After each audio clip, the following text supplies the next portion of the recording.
L'équipe, regardez qui vient de retrouver son stade. Les Barcelonais sont de retour au Camp Nou. Ça commence direct avec un taureau.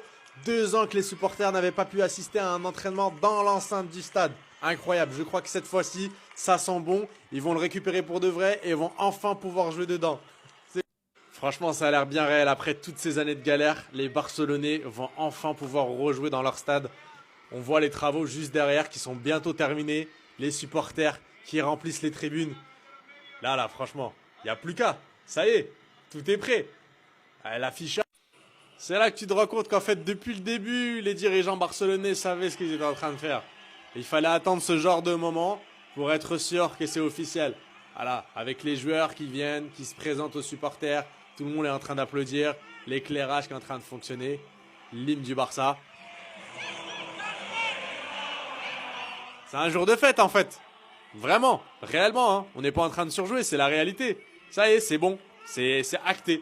Bon, félicitations aux Barcelonais, vous allez enfin pouvoir accueillir des vrais matchs. C'est fini là, la galère à Montjuic. Je suis content pour vous. Attendez. Le Barça est de retour au Camp Nou. C'est incroyable, Pedri, De Jong, Rashford, Araujo. Sur la pelouse du Camp Nou, les gars, c'est pas de l'IA. Lewandowski. La vérité, c'est pas de l'IA en mode c'est réel. Bernal. Koundé. Purée, les gars, Lamine Yamal, Rooney. En plus de ça, regardez qui est de retour à l'entraînement avec le groupe. Johan Garcia. Purée. Ce week-end, je pense pas qu'il sera là contre le Celta, mais purée, ça fait tellement plaisir de le voir. Eric Garcia, lui aussi, était présent à l'entraînement avec le groupe. Christensen, pareil. Mais comme j'ai dit hier, personnellement, j'attends parce qu'avec lui, on sait jamais. À tout moment, hein. Et pour finir, concernant Lamine Yamal et la liste des convoqués pour l'Espagne, De La Fuente, comme prévu, l'a bien convoqué. Il a convoqué également Cubarsí, Dani Olmo et Ferran Torres. Et concernant Lamine Yamal, il a déclaré: je dis en toute conviction que Lamine Yamal est parfaitement en condition. Son entraîneur a dit qu'il était apte à jouer. Il restera aussi longtemps que nous le jugeons nécessaire. Nous avons 2 matchs extrêmement importants et nous devons avoir nos meilleurs joueurs avec nous. Et pour le coup, c'est totalement compréhensible. Surtout quand on voit qu'avec le Barça, il a enchaîné les minutes lors des derniers matchs. Bref, en tout cas, n'hésitez pas à me donner vos avis dans les commentaires, histoire de savoir ce que vous en pensez, et moi je dirai tout ça.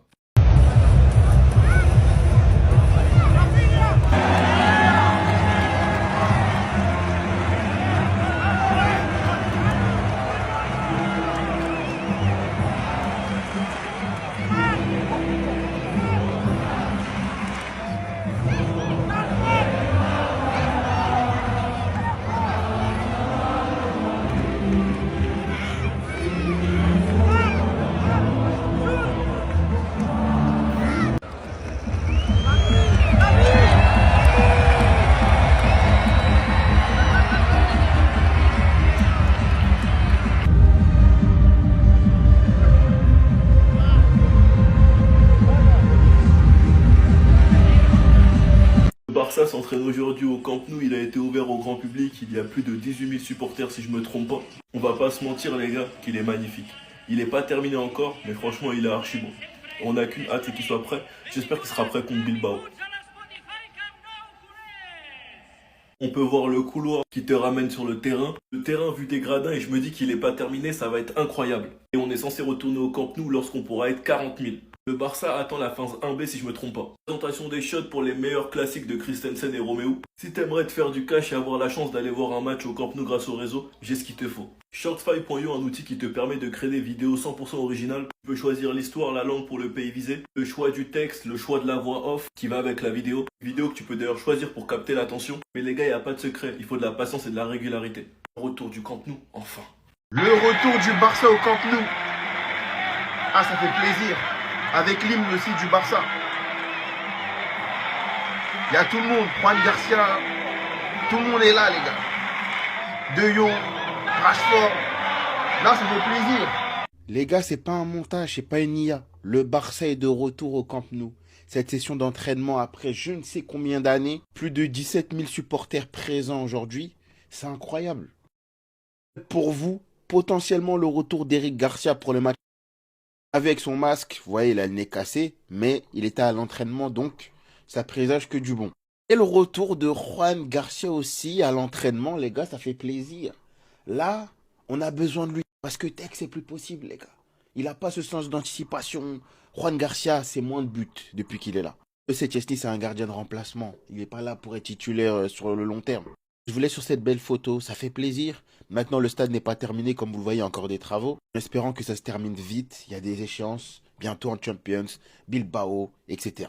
Enfin de retour au Camp Nou les gars. Regardez le Camp Nou avec les supporters. Aujourd'hui il y a une séance d'entraînement ouverte au public. Il y a tous les joueurs.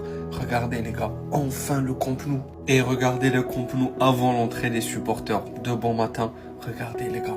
Regardez ce qui nous attend les gars. Regardez ce qui nous attend. Je suis vraiment tellement pressé les gars de revenir au Camp Nou. Imaginez Lamine Yamal ici, le dribble là. Lamine Yamal a joué un seul match au Camp Nou. C'était son premier à 15 ans. Et voilà, Lamine Yamal de retour au Camp Nou. Les gars, je vous assure, je sais que le retour au Camp Nou, ça va nous faire tellement du bien. Surtout en Ligue des Champions, avec les supporters, etc. C'est vraiment ce qui nous manque. Voilà les gars, voilà. Voilà mon rêve et votre rêve à vous aussi. On a un rêve commun, vous et moi. Et le Camp Nou est officiellement ouvert. Je sais pas quand est-ce qu'ils vont revenir le match officiel, mais c'est dans très bientôt. Les gars, franchement, regardez juste le stade, comment il est magnifique. Entraînement ouvert aux supporters aujourd'hui au Camp Nou. 2 ans plus tard, les gars, 2 ans plus tard, le Camp Nou ouvre ses portes. Et il est magnifique, je suis désolé, il est magnifique. Mon Zipli qui a visité tous les stades du monde, il est choqué. Tous les joueurs se sont entraînés, sauf Pedri et Rafinha, ils sont juste venus visiter les stades et ils sont repartis. Bonne nouvelle aussi, Juan Garcés s'est entraîné avec le groupe, donc il est de retour officiellement. Normalement les gars, après la trêve internationale, le Barça jouera son premier match au Camp Nou. J'espère que cela motivera les joueurs et qu'on revient en forme. Dites-moi en commentaire pour ce point, n'oubliez pas de vous abonner. Salut les amis, voici la série d'informations d'aujourd'hui concernant le FC Barcelone. Vous savez quoi faire, like, partage, abonnement pour ceux qui ne le sont pas encore. Let's go. On va commencer avec cette information. Le club travaille sur un retour au Spotify Camp Nou contre Alaves le 29 novembre. Mais il n'est pas écarté que le retour soit contre Bilbao le 22 du mois. Et selon Sport, les gars, Pedri devrait faire son retour pour le match contre le Real Betis le 6 décembre. Et concernant Christensen, il fera partie du groupe pour le déplacement à Vigo. Et l'objectif de Rafinha est de faire son retour pour le match contre l'Athletic Bilbao. Et concernant Eric Garcia, c'est officiel depuis hier, il souffre d'une fracture du nez. Il portera un masque de protection et sa participation au prochain match contre le Celta Vigo sera déterminée par l'évolution de sa convalescence. Concernant Lewandowski, selon Catalunya Radio, au sein du club, Lewandowski bénéficie d'un grand respect. Laporta en particulier l'apprécie beaucoup. Si la question du renouvellement de contrat est abordée, ce sera un salaire très inférieur à ce qu'il gagne actuellement. Et concernant Marcus Rashford, le prix de son transfert est de 30 millions d'euros. Des sources au sein du club soutiennent l'idée de l'acheter définitivement. Et Flick fait partie des entraîneurs nominés pour le prix de l'entraîneur de l'année de la FIFA. Et concernant Sejny, son frère avoue que le gardien du Barça préfère être remplaçant. Il est toujours prêt, mais préfère être spectateur plutôt que participant. Il a joué dans les matchs les plus importants. Il est temps pour les jeunes de jouer. Et donc voici une image de Gavi sur la pelouse du Spotify Camp Nou. Et c'est aujourd'hui qu'ils vont s'entraîner là, même si Gavi il est blessé. Mais les joueurs du FC Barcelone vont s'entraîner et il y aura des spectateurs dans les gradins qui sont déjà opérationnels. Certains au sein du club pensent que Flick dorlote trop Lamine, tandis que d'autres pensent qu'il est le seul capable de contrôler son ego. Les gars, très bonne nouvelle. Aujourd'hui, on a eu le retour des joueurs dans le Camp Nou. C'était un retour pour un entraînement qui était ouvert au public. On avait 7000 personnes dans le stade et on a pu voir du coup les joueurs fouler la pelouse qui est toute neuve, qui est toute propre, le stade qui est magnifique. Donc peut-être que incessamment sous peu, dans quelques semaines, le FC Barcelone pourra rejouer dans le stade. On voit, on a vu Flick, on a vu les différents joueurs, tout le monde était prêt. On a vu le public aussi, comme je l'ai dit, parce que c'était ouvert au public. Il y avait un nombre de places limité, c'était 7000 personnes, donc tout le monde a pu y participer. On a entendu l'hymne du Barça, on a vu les joueurs qui étaient assez satisfaits, on a vu les joueurs rigoler. Donc il y avait plutôt une ambiance bon enfant, et c'est positif de voir ça. Regardez les gars, ils sont en train de faire un premier taureau dans le stade. Bientôt on le fera contre les adversaires, j'espère. C'est beau ça les gars. On a vu aussi l'hymne retentir les gars. C'est beau à Barcelone, ça donne envie d'y être. Tous les journalistes étaient présents, donc ça présage de belles choses pour le FC Barcelone les gars. Mais je vois quand même une grue qui est encore là-bas, donc c'est pas totalement fini les gars. On espère que le stade il sera au moins ouvert à 45 000 personnes incessamment sous peu. Dites-moi ce que vous en avez pensé les gars, vous. Euphorie, on l'a peut-être pas remarqué, mais Johan Garcia est de retour avec le groupe. À l'entraînement, enfin. Qu'est-ce que tu nous as manqué, chef? Si tu peux être là contre le Celta, c'est bien. Est-ce qu'ils s'entraînent collectivement parce que c'est au Camp Nou et que tout le monde s'y entraîne, parce qu'on a même vu Rafinha et les autres blessés? Ou est-ce que c'est vraiment un signe qui sera là ce week-end?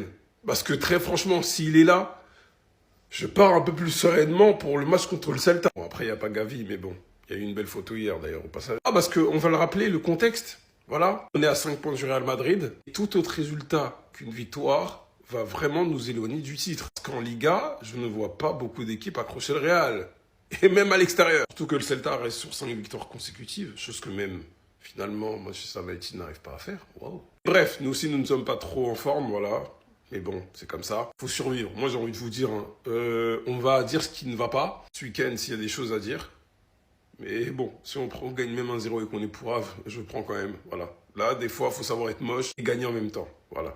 Parce que là, c'est urgent, c'est capital. Surtout que pendant qu'on va affronter lui, là, le Real Madrid, je crois, samedi, joue contre le Rayo Vallecano. Et si? Le FC Barcelone a pris une grosse décision concernant Lamine Yamal, atteint bien sûr d'une pubalgie, donc c'est une pointe au niveau du pubis. Donc c'est simple, le Barça a contacté le médecin spécialiste Las Lampeña. Donc ce médecin-là, les gars, c'est un spécialiste des pubalgies. Le club cherche à élaborer bien sûr un plan de rééducation spécifique pour la pubalgie de Lamine Yamal. On va parler cette fois-ci de cette semaine catastrophique pour les clubs français en Coupe d'Europe. Et pour la première fois dans l'histoire, le PSG, l'OM et Lyon ont tous les trois perdu lors d'une semaine de Coupe d'Europe. Donc la France est 9e au classement UEFA. Cette saison derrière, quand même, le championnat danois, le championnat polonais et même le championnat chypriote est devant la Ligue 1. Et on finit les gars avec Toni Kroos qui donne son avis sur le tacle de Luis Diaz sur Hakimi, où il a pris jaune, puis après l'arbitre est parti voir la VAR et ça fait rouge. Il a dit, pour moi c'est clair, ce n'était pas un carton rouge, pour lui ça valait seulement un jaune. L'arbitre a laissé la blessure d'Hakimi influencer son appréciation de l'action. Si Hakimi s'était relevé après le contact, personne n'aurait revu l'action. Dans ce genre de situation, l'arbitre doit juger l'action elle-même et non ses conséquences.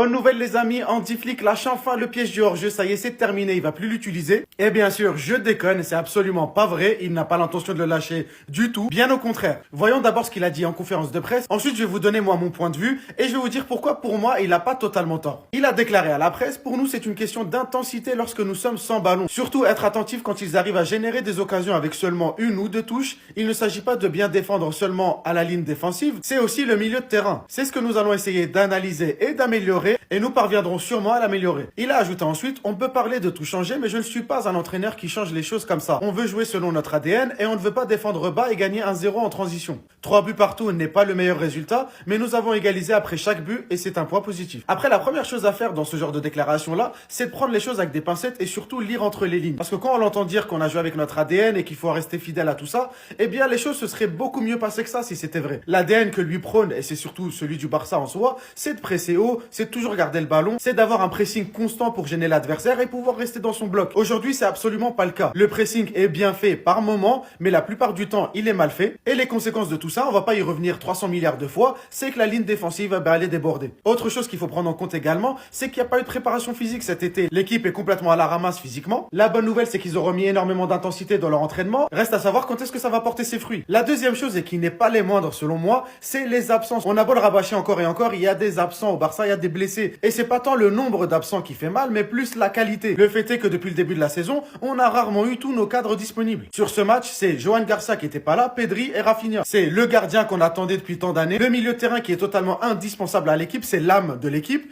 Et Rafinha, celui qui va porter de la grinta, celui qui va porter un pressing cohérent et surtout constant dans le match. Et pour finir, de toute façon, même si on arrête le piège du hors-jeu, même si on remet le bloc bas en défense, eh ben ça changera rien au fait qu'il n'y a pas de pressing et il n'y a pas d'intensité dans le match. Finalement, au lieu de se faire déborder au milieu de terrain, on va se faire déborder dans notre surface. Pour moi, il faut résister, il faut faire le dos rond et surtout éviter de perdre le maximum de points possible avant décembre. D'ici là, on récupérera beaucoup de cadres de l'équipe et ce n'est que là qu'on pourra réellement juger si le piège du hors-jeu est vraiment finito ou pas. Bref, voilà mon avis. Dites-moi ce que vous en pensez vous en commentaire, je vous lis et je vous réponds.